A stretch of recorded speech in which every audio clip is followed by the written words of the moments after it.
నమస్తే అన్న. నమస్తే అన్న. బాగున్నారా? బాగున్నా. ఏం పేరు? లక్ష్మణ్. ఈ 5 ఏళ్ల ప్రభుత్వ పరిపాలన చూసిన తర్వాత మీకు ఏ విధంగా అనిపించింది? జగనన్న పరిపాలన బాగానే ఉంది. ఈ ఊరు కుడేరు మండలంలో ఈ విశ్వేశ్వర రెడ్డి ఇన్ఛార్జ్ ఇచ్చినారు కదా. ఇన్ఛార్జ్ ఇచ్చింటే ఆ విశ్వేశ్వర రెడ్డి ఇచ్చిన ఉన్నారు నాయకులు ఉన్నారు, కార్యకర్తలు. ఆ నాయకులతో జరుగుతుంది కానీ ఇంకొకరు ఎవరు పట్టించుకోరు. వాళ్ళ పిల్లలదే వాళ్ళ చిన్న బిడ్డలతో ఇస్తున్నారు. అన్ని ఇళ్ళ ప్లాట్లు అన్నీ వాళ్ళకే ఇస్తున్నారు. సరైన నాయక కార్యకర్త కీలే ఈ కుడేరులో వైఎస్ఆర్ నాయకులు. అట్లా ఇప్పుడు రైతాంగానికి సంబంధించి సబ్సిడీ అనేది ఏమైనా ఇచ్చినారా? విత్తనాలకి సంబంధించి కానీ లేదా బిందు సేద్యం మీకు డ్రిప్ ఇరిగేషన్కి సంబంధించి ఏమైనా ఇచ్చినారు? ఇప్పుడు ఆ ఏటివి ఇలా గతంలో ఇచ్చినారా? గతంలో చంద్రబాబు ప్రభుత్వంలో ఇచ్చినవి. ఈ రోడ్లు అనేది ఇప్పుడు వేయించినవా గతంలో వేయించినవా? గతంలో వేయించినవి. మొత్తానికి అభివృద్ధి సంక్షేమం అనేది చూసినట్లయితే ఈ ప్రభుత్వంలో బాగుందా, ఆ ప్రభుత్వంలో బాగుందా? ఆ ప్రభుత్వంలో బాగుంది. అప్పట్లో ఇక్కడ కియా అనేది ఒకటి వచ్చింది అనంతపురం జిల్లాలో. ఈ ప్రభుత్వం వచ్చిన తర్వాత ఏమైనా ఇండస్ట్రీస్ ఇట్లాంటివి ఏమైనా ఏర్పడ్డాయా? ఏంటి ఏర్పడలే. ఏమి అంటే యువతకి ఉద్యోగ అవకాశాలు ఏమైనా వచ్చినాయా మీ ప్రాంతంలో? ఏంటివి రాలే. జాబ్ మేళా అలాంటివి ఏమైనా కొనసాగి? ఏంటివి లేవు. అంటే అభివృద్ధి అనేది లేదంటారా ఈ ప్రభుత్వం? ఏంది లేదు, అట్లాంటివి ఏంటివి లేవు. ఈడుండే కార్యకర్తలు కొట్టుకు వాళ్ళకి అభివృద్ధి బాగుందినట్టు. మేనిఫెస్టో చూసారా? ఇప్పుడు ఈ ప్రభుత్వం ఉంది, ఆ ప్రభుత్వం ఉంది. మేనిఫెస్టో 2 రిలీజ్ చేసినారు. రైతు భరోసాకి సంబంధించి 2000 అదనంగా పెంచారు జగన్. అదేవిధంగా చంద్రబాబు నాయుడు చూస్తే ఎంత పెంచుంటారో మీకు అవగాహన ఉంటుంది. కాబట్టి ఏది బెటర్ అనిపించింది మీకు? మాకు అప్పుడే మేనిఫెస్టో అప్పుడే బాగుంది కానీ ఇప్పుడు చాలా అన్యాయం జరుగుతుంది. ఈ కార్యకర్తలతో ఈ నాయకులే వైఎస్ఆర్ నాయకులు కుడేరు మండలంలో చాలా అన్యాయం జరుగుతున్నారు. అంత దౌర్జన్యం ఎక్కువ చేస్తున్నారు.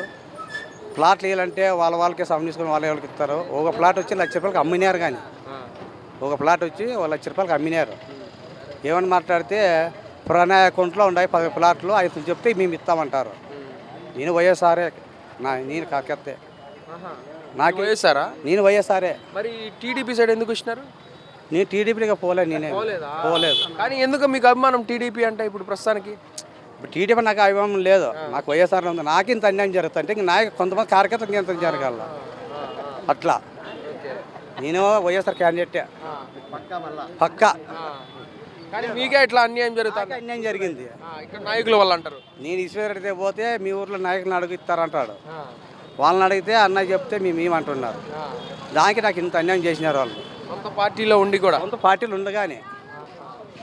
సరే, రాబోయే రోజుల్లో మొత్తానికి ఎవరు గెలిచారంటారు? ఇక్కడ ఎవరు గెలిచారు? కేశవని గెలిచేది. ఎంత మెజార్టీతో? 15,000 మెజార్టీతో గెలుస్తారు మా కుడేరు మాత్రమే. ఒక్క కుడేరులోనా ఈ మండలంలో? నియోజకవర్గం లచ్చి దాడుతుందేమో. ఉరవకొండ నియోజకవర్గంలో లచ్చి దాడుతుంది. సరే, మొత్తానికి పైన క్షేత్రస్థాయిలో ఎవరు గెలిచారంటారు రాష్ట్ర వ్యాప్తంగా? అయినా డౌట్ అయినా ₹1.3 భాగం చంద్రబాబు నాయుడు గెలుస్తాడు, దాంట్లో డౌట్ ఏం లేదు. చెప్పండి బ్రో, త్వరలోనే ఎలక్షన్స్ వస్తున్నాయి. అయితే రాబోతున్న 2024 ఎలక్షన్స్లో ఈసారి అనంతపురం ఉరవకొండ నియోజకవర్గం నుండి తెలుగుదేశం పార్టీ తరఫున పయ్యావుల కేశవ్ గారు, అట్లాగే వైసీపీ పార్టీ నుండి విశ్వేశ్వర రెడ్డి సార్ పోటీ చేస్తున్నారు కదా. వీళ్ళిద్దరిలో ఎవరికి ఎక్కువగా విజయ అవకాశాలు ఉన్నాయని మీరు భావిస్తున్నారు? ఎందుకని? గట్టిగా పయ్యావుల కేశవ్ గారికి ఉందండి చాలా. అదే కారణం చెప్పండి బ్రో, ఎందుకని తెలుగుదేశం పార్టీ తరఫున పోటీ చేస్తున్నటువంటి పయ్యావుల కేశవ్ సార్ గెలుస్తారని మీరు అనుకుంటున్నారు? సార్ అంత భారీ స్థాయిలో గెలవటానికి అంతగా అనుకూలించే అంశాలు ఏమున్నాయని? ఇక్కడ రోడ్లు కనపడట్లేదండి. ఈ రోడ్డు ఫస్ట్ పయ్యావుల కేశవ గారు అండి పట్టించండి.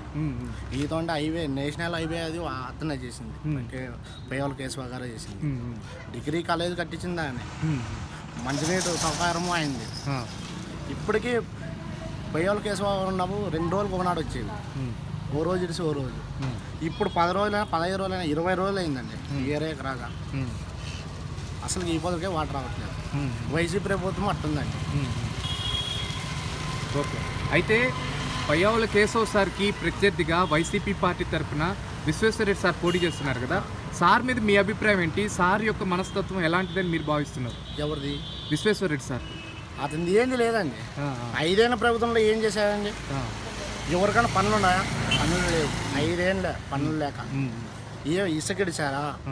ఏ వర్క్ ఇస్తున్నారో చెప్పండి. ఏ వర్క్ లేదు. ఏమైనా బతకాలన్నా మనం బయట దానికి పోయి బతకాల్సి, హైదరాబాద్ బెంగళూరు పోయి బతకాల్సిందే. ఉరవకొండలో ఉండి ఎవరు బతకట్లేదు, వేరే ఊరోళ్ళు వచ్చి బతకాల్సిందే కానీ ఉరవకొండలో ఎవరు బతకట్లేదండి. భూపద్యాలు అన్నీ చేస్తున్నారు, ఏం చేస్తామండి? ఏమన్నా ఒక్కటి చూపేమను ఉరవకొండలో ఏం చేశారు?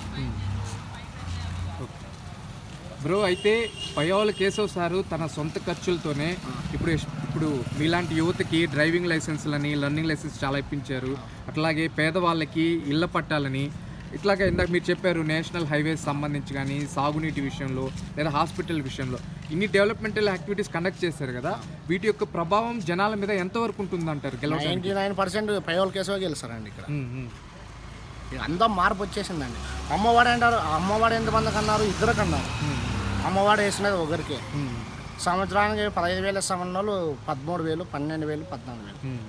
ఇంకెక్కడండి వేసేది? నిత్యావసరాలు అంటే చాలా పెరిగిపోయినాయి. నువ్వు ఏదైనా కానీ ఖర్చుతోనే ఉంది. పయ్యావుల కేసుగా ఉన్నప్పుడు పెట్రోల్ రేటు అవన్నీ పైన గవర్నమెంట్ ఉన్నప్పుడు కానీ అబద్ధ రేట్ ఎక్కింది లేదు. సరే అయితే ఇంకేమన్నా చెప్పండి, మీ అభిప్రాయం చెప్పండి. ఈసారి ఎవరు గెలవచ్చు? ఓవరాల్గా జగనన్న పాలన ఎలా అనిపించింది 5 ఏళ్ళలో? మాకైతే సరిపోలేదు భయ్యా. జగన్ గారు ఏం చేస్తారయ్యా? జగన్ చేసేదే కాదు.